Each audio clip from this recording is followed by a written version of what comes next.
That may look like a clown on a unicycle, but look again. That is actually a man going to extremes to improve the lives of the people around him. That's Ben Linder. That was his philosophy. The unicycle was a hobby. Ben was an activist and a practical idealist, an engineer who used his training to help the people of Nicaragua. In 1987, Ben was harnessing the power of a stream to make electricity for a remote village, right in the middle of the Sandinista revolution. His work of helping people made him a target of the US-funded Contras.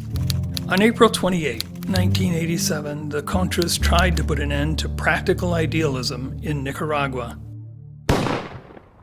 Ben Linder was murdered by Contras sent to stop his spirit of helping people, but it couldn't be stopped. And 30 years later, it thrives in Green Empowerment, a Portland-based nonprofit that brings better living to tens of thousands every year. I was very moved, as many people were, when Ben was killed, and also how and why he was killed. That wasn't the only genesis of Green Empowerment, but it certainly was something that drew things together. When Ben Linder was murdered in Nicaragua, I think Michael saw an opportunity to continue the work that Ben was doing and make it global. Impoverished rural communities face huge barriers to development. A lot of times they need some kind of outside catalyst to overcome the challenges. They need people like Ben Linder who see potential in local leaders to transform communities and who dedicate themselves to facilitating these transformations to bring solutions to our neighbors who live at the end of some of the world's most difficult roads. One of the keys to Green Empowerment's success is building effective partnerships. Partnerships is pretty core to how Green Empowerment works. Again, that goes back to having a small team that is able to do a lot is through partnerships. And so what that looks like has evolved and grown over time. So as an example, one of our first partners in Nicaragua was doing microhydro. And we started working with them on microhydro. And now, it's almost 20 years later, we're working with them on water, sanitation, and hygiene. Jaime Munoz began Asafenix, a nonprofit engineering firm in Nicaragua, over 20 years ago to serve his less advantaged countrymen. Asafenix and Green Empowerment have a long-standing partnership to do amazing things to serve people. Yo creo que un tema importante es que debemos hacer como personas, hacer cosas para ayudar a otras personas. La vida que tenemos es un tiempo acá en la tierra y muchas personas no tienen a veces lo que tenemos nosotros. Entonces lo que más me motiva es eso, ayudar a gente que no tiene acceso. Meet Eusebia Campos. This is what Eusebia used to do several times a day to get water for her family. And it wasn't even very safe water. Now, because of Asafenix and Green Empowerment and the hard work of the community, clean spring water flows from this catchment high on the mountain right to her home. Sin apoyar a las demás comunidades, sí. Y no es como por lo menos la organización de Asafenix que se preocupa por la comunidad, no por las personas, sino por la comunidad completa. Que si hay un problema de agua es de completo, si es de letrina es completo. Over the last 20 years, Green Empowerment has built strong relationships with over 20 groups working to improve life in Latin America and Southeast Asia. It sounds so easy, but bringing basic services to remote communities takes a lot of time and effort. Simply getting to these places can be exhausting.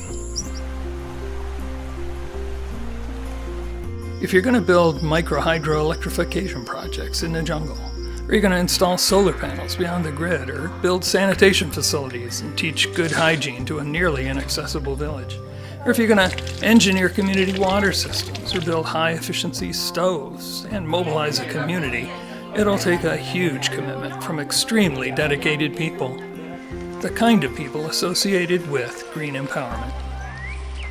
My first trip in Nicaragua, we were housed in the family in the village. I shared a large storage room with cots with Anna and with another lady who had come along. If I wanted to get up during the night to go outside, I needed to be careful I wouldn't step on chickens and pigs on the way.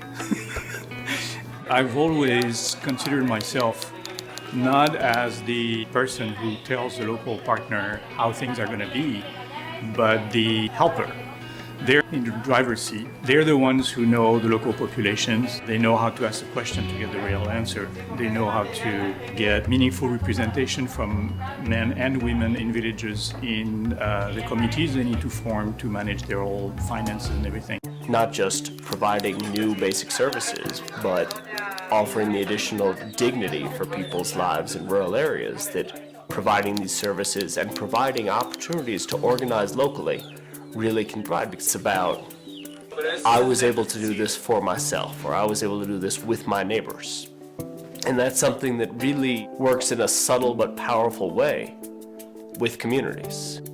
At some level, there's a personal obligation to give back to people that didn't have that grew up someplace where there wasn't water, there wasn't access to electricity, that they're hauling firewood to cook over a cook stove, where going to school may not be a reality, there may not be one in your community. How do you get ahead in life? What they really need is access to information and materials so they can develop their infrastructure and help themselves. And that's really what we aim to do, is to provide them the knowledge and access to resources so that they can do it themselves. One of the things that was exciting about this work is that just the bang for your buck can go so far that when you see for a relatively small investment, you can supply water to an entire village, and really it's a life or death situation. I think that's where there's something very compelling why it's important to get involved in international work and care about those communities just like we care about our own community. Diarrhea is the biggest killer of young children in the world, and to think that with something as simple as an enclosed spring and a pipe or a covered well that we can really make a huge impact on child mortality, for example, I feel like that's the very empowered place to stand, to think, wow, you can actually make a huge difference.